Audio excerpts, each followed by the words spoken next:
सोच सकते हैं कि जिस समय मुंबई में दाऊद इब्राहिम के नाम की तूती बोलती थी, उस समय भी कोई ऐसा आदमी हो सकता था जो उसके दिल में डर बनकर बैठ गया। वो अपने माँ बाप की ऐसी संतान था, लेकिन जिसका हौसला उसकी उम्र से बुलंद था। हिम्मत और काबिलियत उसमें कूट कूट कर भरी हुई थी। मगर समस्या ये थी कि जिसका डायरेक्शन एंटी सोशल था। सोचिए, अगर इसने अपनी जिंदगी को सोशल वेलफेयर के कामों में लगाया होता तो शायद आज हमारे आपके बीच में किसी बुलंदी पर बैठा होता। दोस्तों, बने रहिए हमारे साथ। आज के इस वीडियो में आखिर तक हम लेकर आए हैं माया डोलस की पूरी कहानी।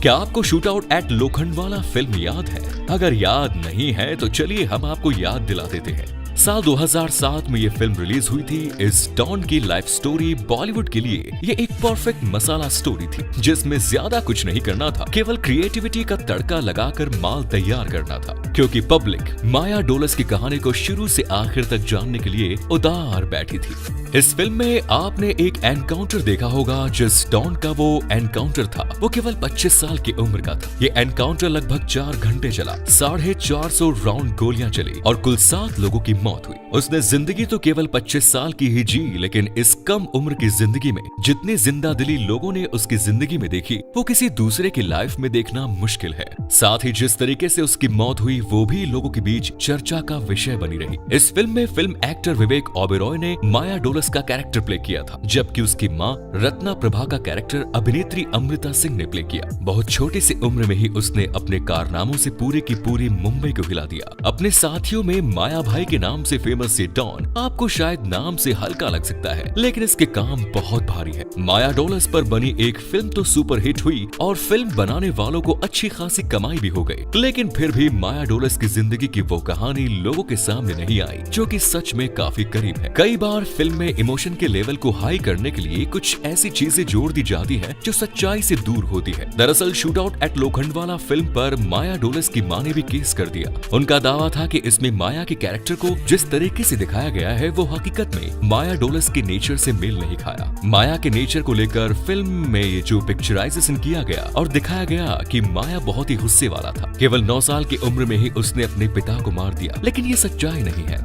माया डोलस के एनकाउंटर के कई सालों बाद साल 1997 में माया डोलस के पिता इस दुनिया को छोड़कर गए थे। इतना ही नहीं, फिल्म में ये भी दिखाया गया कि माया की क्रिमिनल एक्टिविटीज में उसकी माँ का भी हाथ है, जबकि हकीकत में ऐसा कुछ नहीं होता। माया के माँ के केस के चलते फिल्मकारों को फिल्म में कुछ बदलाव भी करने पड़े। उन्हें सीधे सीधे ये कहना पड़ा कि ये फिल्म असली माया की जिंदगी पर आधारित नहीं है, बल्कि ये एक काल्पनिक कैरेक्टर पर बेस्ड है। इतना ही नहीं, फिल्म में जिन लोगों के नाम लिए गए उसके लिए फिल्म मेकर्स को पहले ही माफी मांगनी पड़ी, और उसके साथ ही फिल्म वालों पर अंडरवर्ल्ड डॉन छोटा राजन ने भी सवाल उठाया। उसका कहना था कि उसने फिल्म में बहुत सारी घटनाओं को तोड़ मरोड़ कर और जोड़ कर प्रस्तुत किया गया है। ये तो थी फिल्म में कहानी, लेकिन हकीकत में माया डोलस की जिंदगी की कहानी कुछ और ही थी। मुंबई के प्रतीक्षा नगर में 15 अक्टूबर साल 1966 को माया डोलस का जन्म हुआ। माँ बाप ने अपने बेटे का नाम प्यार से महेंद्र रखा और ये महेंद्र डोलस के नाम से जाना जाता, लेकिन आगे चलकर ये महेंद्र से माया बन गया। लेकिन इसके माया बनने की एक कहानी भी है, इसकी माया से जुड़ी। कहते हैं कि इसकी माया ने एक बार इसे मजाक में माया कह दिया था, तब से ये माया के नाम से ही फेमस हो गया। माया के पिता का नाम विठोबा डोलस था और माँ का नाम तो आप जानते ही हैं, रत्न प्रभा। ये अपने माँ बाप के 6 बच्चों में से एक था। अगर आपके नॉलेज में ये बात है कि वो अपने माँ बाप की इकलौती संतान था, ये बात बिल्कुल गलत है। क्या और भी दूसरी चीजों की तरह फिल्म में ये बात भी आपको बताई गई थी कि माया डोलस एक अनपढ़ गैंगस्टर था, लेकिन हकीकत यह है कि माया डोलस ने मुंबई के ITI कॉलेज से पढ़ाई की थी। छोटे से उम्र में इसने बड़े बड़े कारनामे करना शुरू कर दिया था और मात्र 22 साल की उम्र में इसने अशोक जोशी गैंग को ज्वाइन किया और अशोक जोशी गैंग के साथ मिलकर अपराध की बड़ी बड़ी पारियां खेलने लगा। स्वभाव से सन की समझ में आने वाला माया डोलस दरअसल बहुत ही हौसले वाला और बेखौफ इंसान था। केवल थोड़े ही समय में इसने अशोक जोशी के साथ काम कर रहे दूसरे लोगों को पीछे छोड़ते हुए उसकी गैंग का नंबर 1 शूटर होने का तगमा हासिल कर लिया। अशोक जोशी गैंग के लिए माया डोलस कंजूर से रैकेट का संचालन करता था। आगे चलकर अशोक जोशी गैंग और दाऊद की गैंग के बीच मुठभेड़ हुई और इस मुठभेड़ में अशोक जोशी मारा गया, लेकिन दाऊद के गुर्गों ने अशोक जोशी के सभी लड़कों को नहीं मारा। उन्होंने कुछ को जिंदा ढूंढना छोड़ दिया था। माया डोलस उन्हीं में से एक था। आगे चलकर छोटा राजा ने माया डोलस को दाऊद के गैंग में शामिल किया, और वो इसलिए क्योंकि माया के कारनामों से वो सभी परिचित थे। वो अच्छी तरह जानते थे कि ये उनके बहुत ही काम आ सकता है। अब माया डोलस दाऊद इब्राहिम के लिए काम करने लगा, लेकिन दाऊद के साथ काम करते करते माया की एम्बिशंस बहुत अधिक बढ़ने लगी।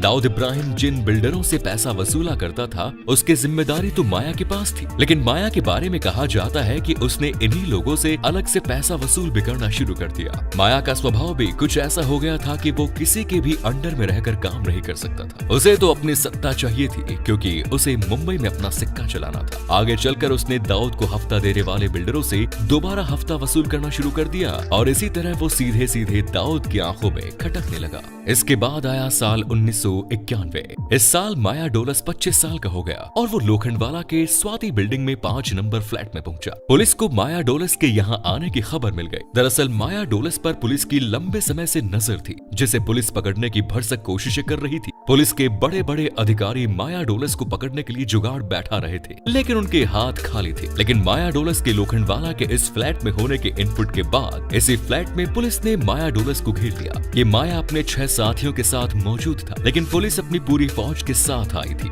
दरअसल माया यहाँ एक ऐसे बिल्डर से मिलने आया था जिसे वो फिरौती के लिए काफी समय से धमका रहा था। माया और उसके साथी जब स्वाति अपार्टमेंट के फ्लैट नंबर 5 में पहुंचे, स्वाति अपार्टमेंट को घेरने वाले पुलिस टीम का नेतृत्व आफ्ताफ अहमद खान कर रहे थे। पुलिस ने माया और उनके साथियों को चेतावनी भरे अंदाज में अनाउंसमेंट करके बताया कि वो सभी पुलिस के सामने सरेंडर कर दे, लेकिन माया और उसके साथियों ने पुलिस पर सीधे सीधे फायरिंग शुरू कर दी। माया डोलस के साथ उसके जो 6 साथी मौजूद थे, उनमें से कोई भी जीवित नहीं बचा। पुलिस के एनकाउंटर में सभी लोग मारे गए। मरने वालों में माया डोलस के अलावा दिलीप बुआ, अनिल पवार, राजू पुजारा, अशोक नाडकर्णी, विजय चाकोर, अनिल कुंभचंदनी शामिल थे। माया डोलस के एनकाउंटर के बारे में ये बात कही जाती है कि पुलिस को माया डोलस की लोकेशन का इनपुट दाऊद इब्राहिम ने ही दिया था। यूं तो माया डोलस के अलावा उस समय मुंबई में बहुत सारे दूसरे गैंगस्टर भी काम कर रहे थे, लेकिन माया डोलस वो आदमी था जो सीधे सीधे दाऊद इब्राहिम के खिलाफ चला गया। वो दाऊद इब्राहिम के उन लोगों से भी उगाही करने लगा जिसे अक्सर दाऊद इब्राहिम पैसा लिया करता था। तो कह सकते हैं कि पुलिस ने दाऊद के इनपुट पर ही मारा और उसके साथियों का एनकाउंटर किया। इस एनकाउंटर के बाद पुलिस को माया और उनके साथियों के पास से लगभग 7 लाख का कैश मिला, लेकिन माया डोलस के खिलाफ पुलिस को कोई ठोस सबूत नहीं मिला। पुलिस उसके खिलाफ इतनी बड़ी टीम लेकर गई, लेकिन इस पूरी कार्रवाई के दौरान प्रॉपर प्रोसीजर को फॉलो नहीं किया गया। आगे चलकर इस शूटआउट को अंजाम देने वाले पुलिस ऑफिसर के ऊपर इंक्वायरी भी बैठी। तब एक शक ये भी उठता है कि कहीं पुलिस ने दाऊद के इशारे पर माया का एनकाउंटर तो नहीं किया। तो हमने आपको दोनों ही कहानी बताई, फिल्मी कहानी और हकीकत की कहानी, इन दोनों में बड़ा अंतर है। इस पर आपका क्या कहना है, कमेंट्स में जरूर बताइए। मिलते हैं नए वीडियो में। जय हिंद, जय भारत, वंदे मातरम।